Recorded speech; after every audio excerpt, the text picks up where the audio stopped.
Bante Badra Budi, Tera yang kami muliakan, yang luhur Samaneri, Neta dan Mita yang kami hormati, Bapak Pemimas Buddha, Kantor Kementerian Agama Provinsi Sumatera Barat yang kami hormati, rekan-rekan pembina, pengurus, dan pengawas Yayasan Triratna Padang yang kami hormati, Bapak Ibu Romo, para pengurus daerah Majelis Budayana Indonesia Provinsi Sumatera Barat, beserta seluruh pengurus Badan Otonom Keluarga Budayana Indonesia Provinsi Sumatera Barat, yang kami hormati Romo, Ibu, rekan-rekan pengurus harian Wihara Buddha Warman Padang, beserta seluruh organisasi yang bernaung di bawahnya. Yang tidak lupa juga kami hormati para Romo, Ibu, Bapak Ibu, saudara-saudari, adik-adik, dan anak-anak semua yang terkasih di dalam Dharma dan saya banggakan. Namo Sang Hyang Adi Budaya, Namo Buddhaya. Kalau tadi, wah anak-anak semangat ya. Kalau tadi yang menyampaikan sambutan singkat-singkat, kalau saya panjang, karena ciri-ciri khas dari Romo Sudharma suka panjang-panjang. Ya, itu sudah ciri khasnya. Ya. Saya akan awali dengan membacakan pesan Waisak dari Sangga Agung Indonesia. Pesan Waisak 2566 tahun Buddhis tahun 2022.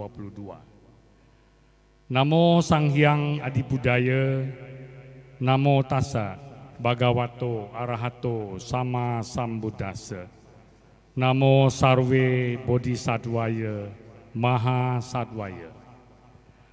Dalam cinta kasih, semua bersaudara.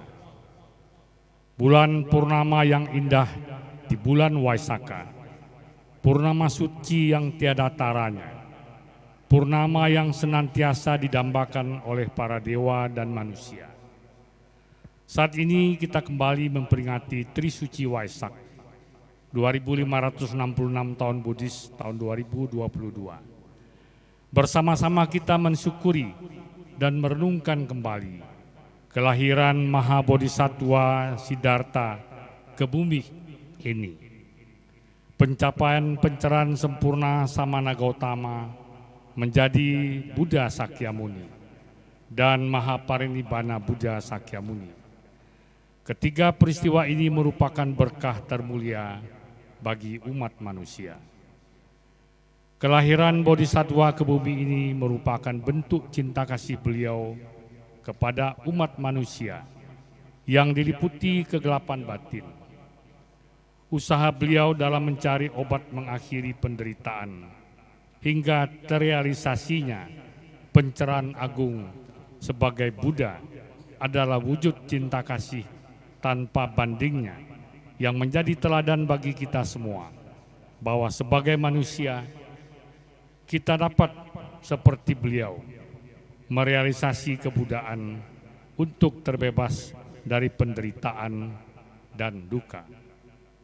Hukum ketidakkekalan, namun karena cinta kasih yang luar biasa, beliau telah mewariskan ajaran nan agung bagi kita semua sebagai jalan merealisasi kebahagiaan yang hakiki atau nirwana. Tiga peristiwa suci nan penuh kasih ini kembali kita kenang dan menjadikan semangat bagi kita semua dalam mengembangkan cinta kasih kepada semua. Meneladani cinta kasih Buddha, selain hanyalah kita bersama-sama juga mengembangkan cinta kasih yang tiada batasnya, melalui pikiran, ucapan, maupun perilaku jasmani. Dengan pikiran yang terkendali, tidak mengucapkan kata-kata jahat, memperlakukan orang lain dengan penuh cinta kasih, menyelubungi seluruh dunia dengan pikiran yang dipenuhi cinta kasih yang berlimpah, yang luhur, tanpa batas, tanpa pertentangan, dan tanpa permusuhan. Sebagaimana yang terdapat di dalam Majjhima Nikaya 1 Gata 127. Cinta kasih merupakan wujud nyata bahwa agama Buddha menjunjung tinggi nilai-nilai pluralisme dan toleransi pada sesama manusia. Dalam Karanya Metta Sutta, Samyutta Nikaya 1, Gata 49, Buddha bersabda, bagaikan seorang ibu mempertaruhkan jiwanya, melindungi anaknya yang tunggal, demikianlah terhadap semua makhluk, dipancarkan pikiran cinta kasih tanpa batas. Beliau mengajarkan kita untuk melihat semua orang adalah teman dan saudara, bahkan harus memandang mereka sebagai kerabat terdekat kita sendiri. Sama halnya seperti diri kita sendiri, mereka menambahkan kebahagiaan yang tidak menginginkan penderitaan. Demikianlah selayaknya sebagai saudara. Kita seharusnya tidak merebut kebahagiaan mereka dengan menyakiti dan membenci mereka. Cinta kasih yang kita pancarkan hendaklah seperti matahari yang memancarkan sinar dan sorotan cahaya ke seluruh penjuru semesta tanpa batas, tidak memilih atau mengharapkan imbalan apapun. Demikianlah hendaknya cinta kasih kita pancarkan kepada semua makhluk. Dengan seyogyanya kita dapat mempraktikkan semangat ini kepada semua orang dengan tidak mendiskriminasi karena mereka berbeda dengan kita dalam hal suku, agama, ras, strata ekonomi, golongan, gender, politik, bahkan kebangsaan. Semangat untuk mewujudkan moderasi beragama yang berasaskan Bhinneka Tunggal Ika. Di tengah pandemi yang belum sepenuhnya berakhir ini, dunia digoncangkan berbagai bencana alam, perselisihan, peperangan. Sebagai wujud cinta kasih kepada saudara-saudara kita, hendaknya kita merayakan Waisak ini dengan sederhana, tanpa mengurangi makna yang terkandung di dalamnya, dan senantiasa mentaati prosedur kesehatan. Mari kita bersama-sama memaknai perayaan Waisak 2566 tahun Buddhis ini sebagai momen untuk mengembangkan cinta kasih dalam diri kita. Hendaknya kita benar-benar tanpa permusuhan, tanpa kekerasan, tanpa menyakiti, dan tanpa perselisihan, serta mampu melakukan aksi nyata sebagai wujud kepedulian kita kepada sesama, bahwa sesungguhnya kita semua bersaudara. Kita pada hakikatnya satu, kita Indonesia, kita Pancasila. Semoga momentum Waisak menjadi berkah yang menghadirkan kebahagiaan, kesejahteraan, kedamaian, dan keharmonisan bagi kita semua, bagi bangsa Indonesia, dan bagi seluruh dunia. Selamat merayakan Tri Suci Waisak 2566 tahun Buddhis tahun 2022. Sabe Sata Bawantu Sukitata. Semoga semua makhluk hidup berbahagia. Sadu, sadu, sadu. Jakarta, 16 Mei tahun 2022. Metta Citena, Dewan Pengurus Pusat Sangga Agung Indonesia, tertanda Kemacaro Mahatera, Ketua Umum. Ibu, Bapak, serta saudara-saudari yang terkasih di dalam Dharma, setelah membacakan pesan Waisak dari Sangga Agung, saya juga ingin menyampaikan sepatah dua patah kata yang agak banyak. Ya. Pertama-tama saya bersyukur karena saya masih diizinkan untuk mengikuti Waisak 2566 ini. Karena selesai Waisak 2565, saya sempat terkena COVID. Sempat dirawat selama 9 hari, 3 hari di ICU, 6 hari di rumah sakit. Dan baru 2 minggu yang lalu saya kembali masuk rumah sakit. Ya, saya dulunya sehat, tanya sama pegawai wihara, jarang saya tidak masuk, walaupun kadang-kadang didoakan semoga Romo tidak masuk supaya bebas, tetapi tidak sakit-sakit. Saya memang jarang sakit dan tidak pernah bersentuhan dengan rumah sakit, kecuali kena COVID dan kemarin katanya kena serangan jantung ringan. Itu akibat COVID semuanya. Jadi COVID ini betul-betul bahaya. Ya, jadi ada istilahnya long COVID. Long COVID itu mengganggu paru-paru, jantung, ginjal, dan lain sebagainya. Nah, dari sekian banyak, untung saya yang diganggu cuma 2, yaitu paru-paru dan jantung. Tapi sekarang sudah sehat. Bapak Ibu lihat, saya sudah sehat lagi. Semuanya ini adalah berkat karma. Dan tentu saja tidak terlepas juga dari doa Bapak Ibu sekalian. Mudah-mudahan tahun depan kita ketemu Waisak lagi. Ya. Dan saya merasa gembira tahun ini.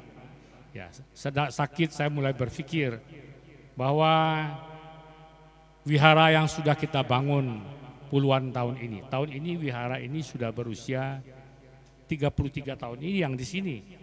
Kalau dihitung dari diresmikan Sukong dulu di Jalan Kelenteng 1, itu tahun 64 atau 65. Ya, jadi sudah 50 tahun lebih. Ya. Nah, sejak kita pindah sini 33 tahun yang lalu yang kemarin kita peringati hari ulang tahunnya, yang tepatnya sebenarnya 14 Mei, wihara ini tumbuh pesat. Umat semakin banyak, semakin bakti. Dari satu gedung utama ini terus berkembang ekspansi ke sebelah sampailah terbangun sekolah. Ini satu hal yang perlu kita syukuri. Ya. Saya berpikir sesuai dengan ajaran Buddha, semuanya itu adalah anicca, tidak kekal. Saya pun tidak kekal. Ya. Sewaktu-waktu saya bisa meninggalkan semuanya.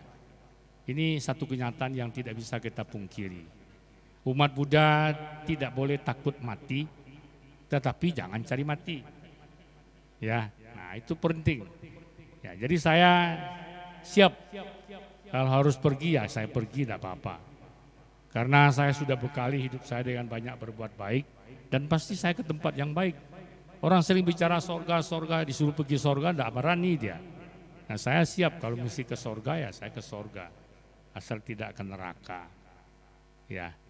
Saya gembira tahun ini kita bisa kembali merayakan Waisak. Walaupun sebenarnya kita ini termasuk bandel. Di tengah-tengah pandemi tahun 2019 tetap 2020 tetap ada Waisak. 2021 tetap ada Waisak, apalagi 2022 di mana pandemi ini sudah mulai mereda. Satu hal yang saya cemaskan, semangat kita berkurang. Karena orang takut ke wihara, ikut dari rumah pun secara Zoom makin hari makin sedikit yang ikut. Yang di wihara tidak begitu bertambah. Jadi saya sering menyampaikan kegalauan ini, jangan sampai COVID ini selain merusak kesehatan kita, juga merusak keyakinan dan bakti kita. Tetapi Waisak kali ini saya betul-betul kembali bersemangat. Kemarin kita jalan sehat, itu sepenuhnya ditangani oleh anak-anak muda. Saya sudah bisa lega, waktu jalan sehat, hari Minggu, hari Sabtu saya baru keluar rumah sakit. Nah banyak orang yang tahu memang saya enggak suruh, nanti orang repot-repot pergi kunjungi. Ya maaf saya juga terganggu mau istirahat, orang juga sibuk kan. Kalau tidak pergi segan, lebih baik banyak tidak tahu. Karena ekspektasi saya bukan itu. Saya bukan minta dihormati, enggak. Saya hanya mau mengabdi. Izinkan saya mengabdi itu sudah cukup. Ya. Jadi ketika saya keluar hari Sabtu, waktu jalan sehat hari Minggu, saya tidak ikut. Saya tidak ikut jalan, tetapi nunggu di sini. Saya sampaikan kata sambutan, ya orang lihat, wah rumah sudah sehat. Nah itu semua berkat Buddha. Ya, orang keluar rumah sakit COVID, berbulan-bulan sakit, saya aktivitas seperti biasa. Ya, karena kekuatan Buddha yang dalam diri kita. Dan kemudian hari-hari menjelang Waisak, saya lebih semangat lagi. Ternyata anak-anak yang sudah dikatakan 2 tahun libur, cuti, tetapi semangat. Ya, mereka bersihkan kolam, saya lihat sampai buka baju, bersihkan kolam. Yang dulunya, saya sudah cerita kemarin, pelita kita letak di pinggir kolam, ya. Kita mengharapkan berkah. Ikan dan kura-kura dia pikir sudah sampai di neraka.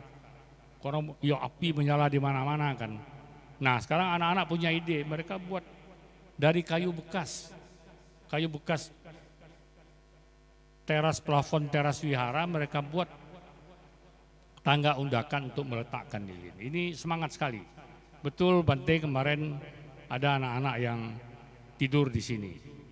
Mereka bongkar-bongkar bantal untuk tidur. Saya izinkan. Cuma saya pesan kalau tidur ya tidur. Jangan ribut karena besok kalian mesti ikuti upacara Waisaka Puja ini. Nah, inilah satu hal yang menggembirakan. Ya, mudah-mudahan kalau ketuanya semangat, anggotanya pasti semangat. Kalau ketuanya diam-diam, ya anggotanya diam-diam juga. Ketuanya dingin, anggotanya membeku. Itu sudah wajar. Makanya saya tidak boleh tidak semangat, harus semangat. Ya, walaupun harus tahu diri. Orang tua itu jaga diri, harga diri, dan tahu diri. Ya, tahu diri bahwa tidak mudah lagi. Ya, jadi kita semangat. Ya, anak-anak juga semangat. Ya, sekarang ketua muda-mudinya semangat. Tadi saya lihat masih angkat-angkat meja. Nah, ini sebenarnya jangan, ketuanya perempuan. Ya. Yang laki-laki tolong, banyak yang badannya kuat-kuat kekar-kekar, harusnya itu yang kerja, jangan ketuanya. Kamu kan ketua, siapa suruh jadi ketua, angkat tuh meja, jangan. Ya, harus kita bantu. Ya. Nah, demikian juga wihara ini bukan hanya semakin besar, tetapi semakin berperan. Kita peran wihara ini adalah pendidikan, pembinaan, pelatihan, dan pelayanan. Ini yang mesti diingat. Siapapun pengurus wihara nanti, pertama adalah pendidikan, kedua adalah pembinaan, ketiga adalah pelatihan, keempat adalah pelayanan. Ini konsep 4 ini harus dijaga oleh wihara. Ketika wihara menjalankan 4 hal ini, pasti ada dukungan. Ya, kadang-kadang orang lihat Romo ini sakti, ya mau bangun apa saya terbangun, bukan itu. Karena saya komitmen dengan 4 ini. Melayani betul-betul melayani. Sembayang duka kita layani dengan baik, tidak pilih kaya miskin. Ya, kita layani dengan baik. Dan Bapak Ibu mungkin sering lihat pemuka agama jago pidato, jago ini, jago itu. Ada satu kelebihan pandita kita. Walaupun banyak yang tidak bisa khotbah, pandita kita ini volunteer. Tidak ada bayar 1 sen pun. Saya sampai sekarang 42 tahun di wihara, tidak pernah saya terima gaji. Justru yang gaji saya pemerintah, yang kasih honor lah tuh Pak Pembimas. Wihara tidak pernah, yayasan tidak pernah. Yang lain ibu juga tidak pernah. Itu kehebatan kita, sehingga kita ini jauh dari cemaran-cemaran pengaruh politik. Karena kita tidak mengharapkan uang, ekspektasi kita bukan uang. Ya, jadi kasih uang pun kalau dikasih caranya baik, halal ya kita terima. Kalau macam-macam kita tidak terima. Nah, itulah kelebihan seorang pemuka agama Buddha. Ya, kita tidak bermain dengan uang. Kita hanya mau mengabdi, mau berbakti. Dan ini harus betul terus dipertahankan. Kalau sekarang muda-mudi saya katakan bangkit lagi, itu satu hal yang menggembirakan. Terus bagaimana dengan pengganti para pandita ini? Karena walaupun ada Bante, ya Bante sebagai sekwil kita, pandita itu tetap di mana-mana jadi ujung tombak. Ketika ujung tombaknya tumpul, mau bilang apa, mau buat apa. Jadi ujung tombaknya ini harus tajam. Ya, siapapun yang bisa menggantikan saya silahkan, tidak jadi masalah. Saya sekarang di wihara ini bukan jabatan lagi, tetapi ini adalah pengabdian. Pengabdian. Tidak punya jabatan pun tidak apa-apa, tapi jangan larang saya untuk mengabdi. Ya, orang bilang mesti istirahat betul, tapi kalau terlalu banyak istirahat saya malah sakit. Ya, makanya saya tetap beraktivitas seperti biasa walaupun untuk hal-hal yang membutuhkan tenaga fisik saya kurangi. Nah, mudah-mudahan ke depannya ada Bante di sini. Ya, kita punya sekwil ini sudah berapa kali, tetapi tidak begitu berperan, maaf. Tetapi kali ini Bante bisa senafas sejalan dengan kita, seirama. Tadi Bante kemukakan tahun depan kita mau mengadakan Bina Widya biasanya ya. Tapi tahun depan Bina Widya ini kita robah menjadi Pabaja Samaniera dan Upasika Atangasila. Saya setuju sekali, tetapi tentu harus banyak yang mau membantu. Dan tadi kemarin saya sudah singgung mengenai pusdiklat kita. Kita memang punya satu pusdiklat ya di air dingin, sebidang tanah untuk pusdiklat di air dingin. Dan ini kita timbulkan lagi semangat kita untuk membangun. Ya, membangun tadinya rencananya dapat yayasan sudah menyetujui pagar, tapi sekarang saya beranikan lagi. Sudah ada pagar ya kebangun aja, kalau enggak mau ngapain di pagar, ya kita bangun saja. Dan saya yakin dengan maksud dan tujuan yang baik Pusdiklat dan Meditation Center. Pusdiklat ini pusat pendidikan dan latihan. Memang umat kita, terutama generasi muda kita, dan tidak terlepas generasi-generasi para pandita kita harus dididik dan harus dibina. Itulah gunanya Pusdiklat dan Meditation Center. Bagi kita umat Buddha, meditasi tidak bisa kita hindari. Jangan ada umat Buddha yang mengatakan saya tidak suka meditasi. Jangan. Meditasi itu adalah jalan hidup kita. Harus kita bisa bermeditasi dan mau bermeditasi. Saya tidak memperpanjang lagi karena sebentar lagi akan memasuki detik-detik suci Waisak ya. Dan saya akan segera akhiri dengan ucapan selamat Trisuci Waisak 2566 tahun Buddhis tahun 2022. Semoga dalam berkah lindungan Triratna, para bodhisatwa, mahasatwa, dan para dewa pelindung dharma, kita semua semakin sukses, semakin bahagia, semakin harmonis, dan selalu terhindar dari segala penyakit, bencana, mara bahaya, dan malapetaka. Terima kasih, selamat siang, Namo Sang Hyang Adi Budaya, Namo Buddhaya.